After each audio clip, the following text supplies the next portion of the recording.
Use headphones for the best experience. The Carillon Mall was never supposed to still be open. That's not metaphor or atmosphere. I mean structurally, financially, it should have been shuttered and sold years before I ever set foot in it. By the time I started there, the place had 11 anchor spaces and only 2 tenants. A discount shoe outlet near the food court, and a state DMV office that operated out of what used to be a Sears. Everything else was gated, dark, emptied out. The fountains were drained. The escalators were locked. Half the overhead lights in the main corridor had been removed to save on the electric bill. So even during the day, the place had this gapped, skeletal quality, bright patches alternating with long stretches of gray. I didn't take the job out of desperation. I want to be clear about that because it matters later. I had options. Not great ones, but I wasn't starving. I took it because my friend Nia had been working there for 2 months already and told me a second position had opened up. And because we'd been trying to spend more time together after a rough year where we drifted apart over things neither of us liked to talk about directly. She said the job was easy. She said we'd be on the same shift. She said it was the most peaceful work she'd ever had. She was right. For a while. Carillon Security was a 2-person operation from 10 p.m. to 6 a.m.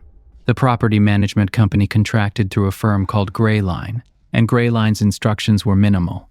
Walk the interior once every 90 minutes. Check that all external doors are secured. Log anything unusual. Don't engage with trespassers. Call police if needed.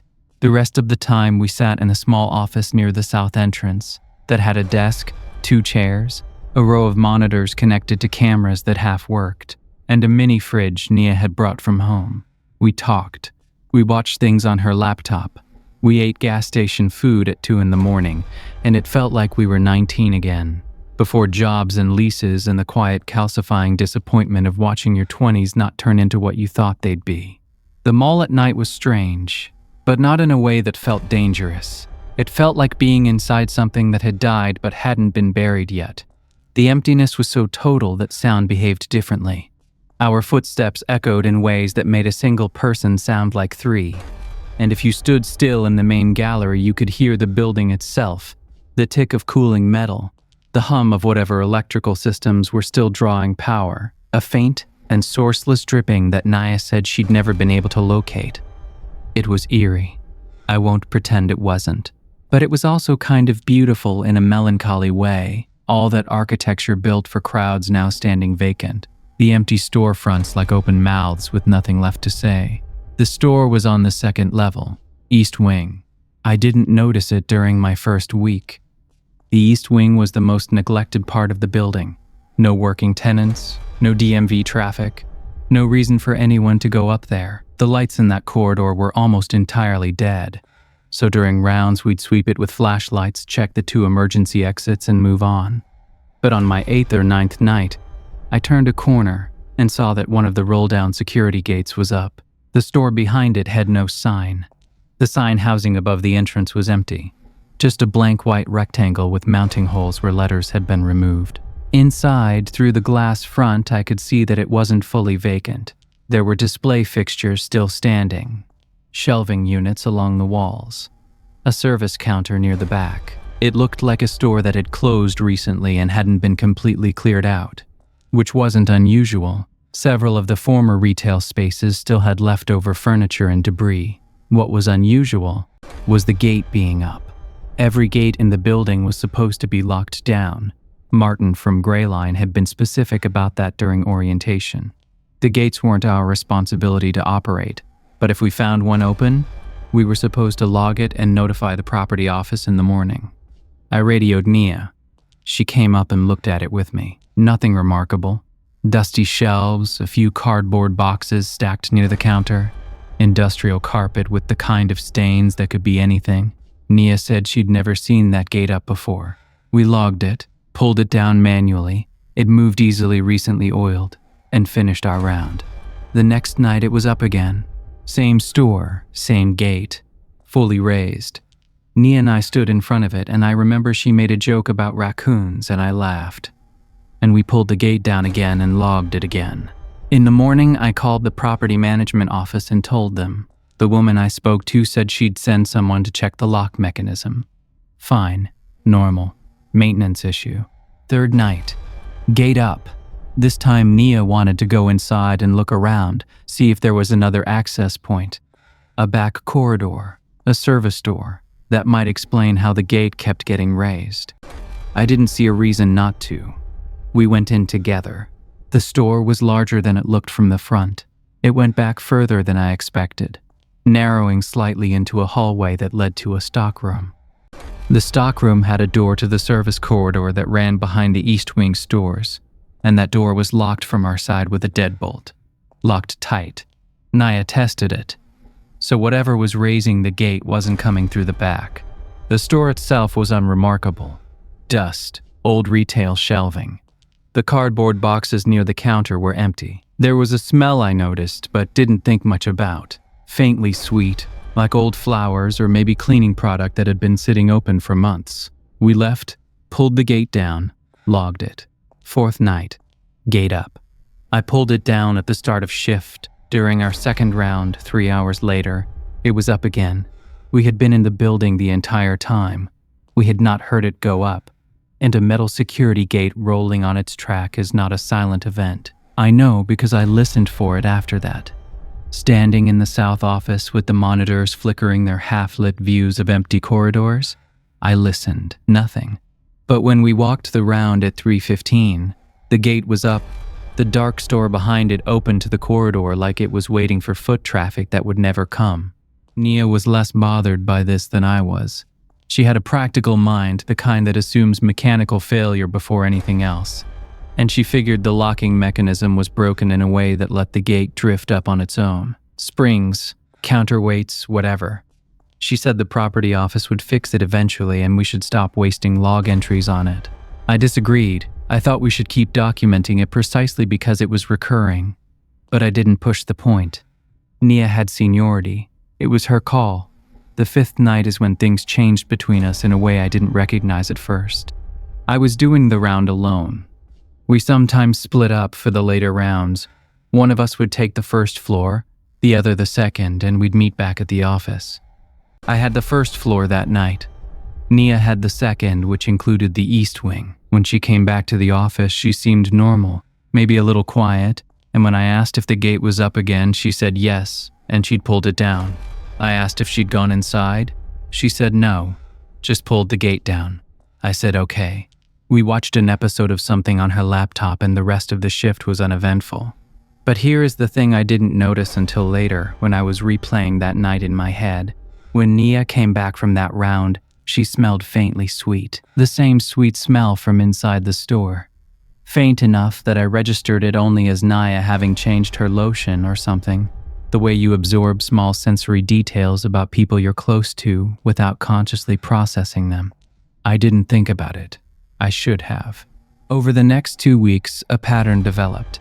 The gate was up every night, sometimes once, sometimes twice, once 3 times in a single shift. I stopped calling the property office because they never did anything about it, and the woman who answered always sounded annoyed. Nia stopped mentioning it in her logs, and Nia started volunteering for the East Wing rounds more often. Not aggressively, not in a way that announced itself. She'd just say, "I'll take upstairs," before I could offer, or she'd suggest we didn't need to split the second floor at all and she could handle it while I covered the full ground level. Small logistical shifts that made sense on the surface. I let them happen because the job was monotonous, and it didn't seem to matter who walked which corridor. But Nia was spending more time up there than the rounds required. I knew this because the rounds were timed. A full second floor sweep took 20 to 25 minutes. Nia was gone for 40, then 45. Once, just over an hour. When she came back, she was always calm, always ready to sit and talk, but there was a quality to her calmness that I began to find difficult to describe. It was like the calmness of someone who has just finished something satisfying, not tired, not anxious, settled. I asked her about it once, carefully. I said she'd been gone a while and asked if everything was okay up there. She looked at me with a completely open expression and said she'd been checking the loading dock doors because one of them felt loose. I said okay. The loading docks were on the first floor. Nia didn't correct herself. She just moved on to another topic, smoothly, like the inconsistency hadn't happened. And I let it go.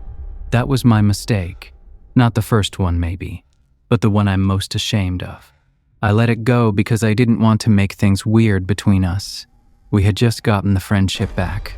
I didn't want to be the paranoid one, the one who made a normal job strange by overthinking it. The next week, I went upstairs alone for the first time in a while. The East Wing was different. I didn't understand how at first. It took me most of the corridor to identify what had changed. The smell. The sweet smell was no longer confined to the store. It was in the corridor itself, faint but continuous, like it had seeped into the carpet and the ceiling tiles, and the dead air of that closed-off hallway. And the gate was up, of course. But through the glass front of the store, in the beam of my flashlight, I could see that the interior had changed. The units that had been along the walls were now positioned in rows, like aisles the way they would have been when the store was operational. The cardboard boxes that had been empty and stacked near the counter were gone. The counter itself looked like it had been cleaned. The dust was gone from its surface, and there was something on it, small and dark, that I couldn't identify from the corridor. I did not go inside.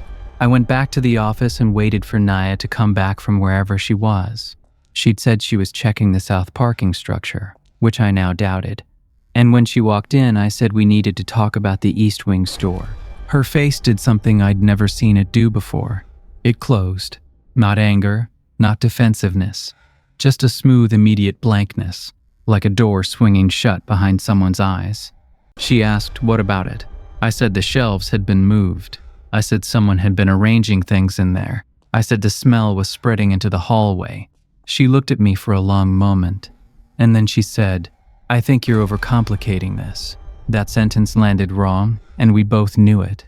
It was a sentence from a stranger, not from Naya. Nia would have said, "You're overthinking it," or "Dude, relax." Or she would have come upstairs with me to look.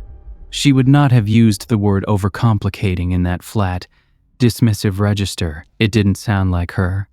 It sounded like someone using her voice to end a conversation. I didn't sleep well in my trailer that day.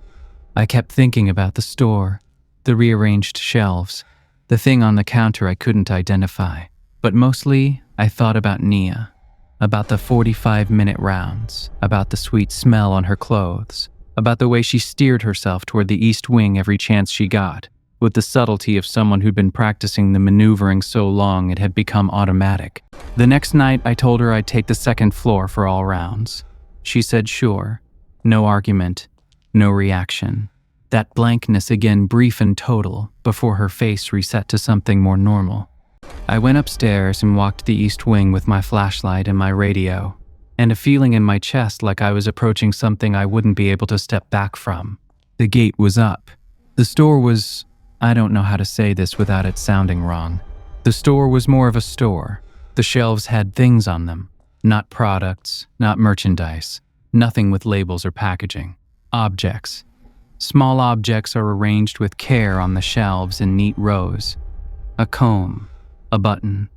A receipt so old the ink had faded to nothing. A house key. A lighter with no fluid in it. A photograph. Face down. Dozens of items like these. The kind of things you'd find in someone's junk drawer or at the bottom of a purse. Each one placed with the precision of a museum exhibit, evenly spaced, carefully oriented. The thing on the counter was a name tag, the kind that clips to a shirt. It was blank, no name printed on it, but it was positioned at the front of the counter, facing the entrance, as though someone had just set it down at the start of a shift. The store was warm, not greenhouse warm, not mechanical warm, warm the way a room is warm when someone has been sitting in it for a long time. And the smell was stronger in here, thick enough that I could feel it on my tongue, sweet and deep and oddly specific in a way I suddenly recognized. It smelled like Nia's apartment, not a single scent from her apartment. The whole composite smell of the place, the candle she burned, the laundry soap she used, and the cooking spices that lingered in her kitchen. It smelled like someone had distilled the sensory identity of a person I loved, and poured it into the air of an empty retail space. I stepped back into the corridor. I pulled the gate down. I went back to the office, and Nia was sitting in her chair looking at the monitors. And she turned to me and smiled, and it was her real smile. And she said, "Anything exciting up there?" I said no. That was my second mistake, or my third. I'd lost count. I started watching her, not with suspicion exactly, with the desperate attention of someone trying to figure out whether the person next to them is still entirely the person they know. During our conversations, Nia was Naya. She told me about her sister's new dog. She complained about a parking ticket. She laughed at things that were funny and got annoyed at things that were annoying, and was, in every observable way, my friend. But once or twice a night, something would cross her face. Not an expression, but an absence of expression. A fleeting blankness, like a skipped frame in a film. And in those moments I felt that I was looking at someone who was listening to something I couldn't hear. One night, around 2 a.m., I pretended to fall asleep in the office. I closed my eyes, slowed my breathing, and waited. 20 minutes passed. I heard Nia get up. I heard her footsteps move to the door. I heard the door open and close. I counted to 60, and then I followed her. She didn't go to the east wing. She went to the central gallery on the first floor, the wide-open atrium where the dead fountain stood, and she stopped in the middle of it and stood still. I watched her from behind a pillar near the old food court entrance, close enough to see her clearly in the dim emergency lighting. She was standing with her arms at her sides, facing the east wing staircase, and she was completely motionless. Not the way a person stands still. A person shifts weight, adjusts their hands, tilts their head. Naya was still the way a mannequin is still. Fixed, locked, like something had pressed pause on her body but left it standing upright. She stood like that for almost 4 minutes. I timed it on my phone, holding my breath, not moving, watching her not move. Then she raised her right hand slowly and placed it flat against her own sternum, and held it there. A gesture I couldn't interpret. A gesture that looked like it meant something to someone but not to me, and maybe not to her. Then she dropped her hand, turned, and walked back toward the office with perfectly normal body language, her usual stride, her usual posture, as if the last 4 minutes had been a commercial break that she'd already forgotten. I was back in my chair with my eyes closed before she reached the door. Here is what I think was happening, and I want to be honest that I don't know this for certain, and I never will. I think the store was not a store. I think it was something that had been growing in the dead space of that building for a long time, in the absence and the emptiness, the way certain organisms grow in the dark, in places that have been abandoned by everything else. I think it fed on presence, not attention, not fear, not any of the dramatic things that horror stories tell you monsters want. Just presence, a living person, nearby, regularly, willingly. And I think it had been pulling Nia in, not through threat or deception, but through comfort, through making itself feel like home, through learning what she loved, the smells, the warmth, the quiet satisfaction of a space that felt curated and personal, and becoming that thing in increments, so subtle she never felt the transition. I think by the time I noticed, she was already most of the way gone. Not physically. Nia was always there, sitting in her chair, talking to me, being my friend. But there was a portion of her, her attention, her orientation, something deeper than thought, that had turned toward the east wing and was not going to turn back. The store was her store now, or she was its person. The distinction didn't seem to matter. I called Greyline the next morning and told them there was a serious maintenance issue in the east wing that I wanted documented. They sent someone that afternoon, a board contractor named Dave, who walked the corridor, looked at the gate, looked at the store, and told me it was empty and the gate mechanism was sticking. I asked him about the objects on the shelves. He looked at me like I was wasting his time and said the shelves were empty. I went up there that night before shift, and the shelves were full. The comb, the button, the key, the photograph, all of it. The name tag on the counter. Dave had stood in this room and seen nothing, or the room had shown him nothing. I couldn't decide which was worse. I told Nia I thought we should quit. I didn't frame it as the store, didn't mention the East Wing, didn't bring up the standing in the atrium. I just said the job was getting to me, the isolation, the hours, and maybe we should find something else. Together, back in Stockton or wherever. She listened to me with her full attention, which was something Nia had always been good at. And when I finished, she said, "I'm not ready to leave yet." The way she said yet made it sound like a word she'd borrowed from a language she didn't speak. I could have left alone. I want you to understand that. I had a car. I had savings from 2 months of a job that paid well and cost me nothing. I could have driven back to Stockton that morning and never returned. And there is a version of this story, I think, where that's what the narrator does, where they save themselves and leave the other person behind, and the ending is guilt and unanswered questions, and the slow ache of wondering what happened to someone you loved. I didn't do that. On our last night, though I didn't know it would be our last night, I waited until Nia left for her East Wing round, and I followed her. She went directly to the store. The gate was up. She walked through it without hesitating, without using her flashlight, and disappeared into the dark interior with the ease of someone walking into their own living room. I stood at the threshold with my heart going fast and the sweet smell thick around me, and I looked in, and I could not see her. The store was dark, not flashlight dark, dark like the air itself had thickened into something opaque, dark in a way that my flashlight beam entered and stopped, absorbed, like shining a light into water. I said her name. Nothing. I said it again, louder. From inside, Nia's voice said, "Come in. It's nice in here." It was her voice. Genuinely her voice, her inflection, her warmth. Not a copy, not an imitation. Nia, my friend Nia, asking me to come inside a dark room in an empty mall at 3 a.m. And the worst part, the part that still sits in me like a splinter, is that she sounded happy, not lured, not trapped. Happy the way she sounded when she found a restaurant she loved or finished a book that moved her. Whatever was in there with her, she wanted to be with it. I reached in and I grabbed her. My hand found her arm in the dark, not by luck, I think, but because she was closer to the entrance than her voice suggested. And I pulled her. She resisted not violently, not with panic, but with the steady, rooted resistance of someone who simply did not want to move. She was stronger than I expected, or I was weaker than I thought, and for a few seconds we were locked like that, me pulling, her braced, and I could feel through the grip on her arm that her skin was warm, too warm, fever warm, and the sweetness in the air was so thick it was almost a sound. I pulled harder. I said her name like a swear word. I yanked her off balance, and she stumbled forward, and I got my other arm around her and hauled her through the gate into the corridor, and she made a sound, not a scream, not a word, but a sound of loss.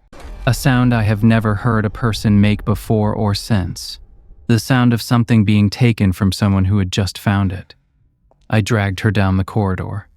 She was crying, not fighting me anymore, just crying, and saying please, over and over in a voice that was so purely obviously hers that I hated myself for every step I took away from that store. We left through the south exit. I put her in my car. She sat in the passenger seat with her hands in her lap and tears on her face, staring straight ahead at nothing. I drove. I did not go to her trailer for her things. I did not go to my trailer for mine. I drove to Salinas and then kept driving north until the sun came up, and we were past Gilroy, and the agricultural flats gave way to hills, and I felt like I could breathe without tasting that sweetness. Nia didn't speak to me for 3 days. When she finally did, sitting in my mother's kitchen in Stockton, drinking coffee like a person recovering from a long illness, she said, "I don't remember most of it." She said she remembered the store being open and being curious and going inside, and then she remembered me pulling her arm, and then she remembered the car. The weeks in between were soft, she said, blurred, like a dream she'd been comfortable in and hadn't wanted to leave. She asked me what had happened, and I told her everything I'd seen. The shelves, the objects, the name tag. She was standing in the atrium, the smell. She listened, and I watched her face, and there was no blankness in it, no borrowed stillness. Nothing that wasn't Naya. And when I finished, she said, "Thank you." And she meant it. And then she said, "I think part of me is still there." And she meant that too. We don't talk about it. We talk about everything else. Nia went back to school, got a certificate in medical coding, and moved to Sacramento. We see each other once a month or so. She's herself. She laughs and argues and sends me stupid memes at midnight and is, by every measure I can apply, the same person she was before Carillon. But sometimes when I'm with her, I catch her turning her head towards something I can't see. A small rotation, a few degrees, like a compass needle twitching toward a fixed point. It lasts less than a second. Then she's back. I don't mention it. She doesn't seem to notice it.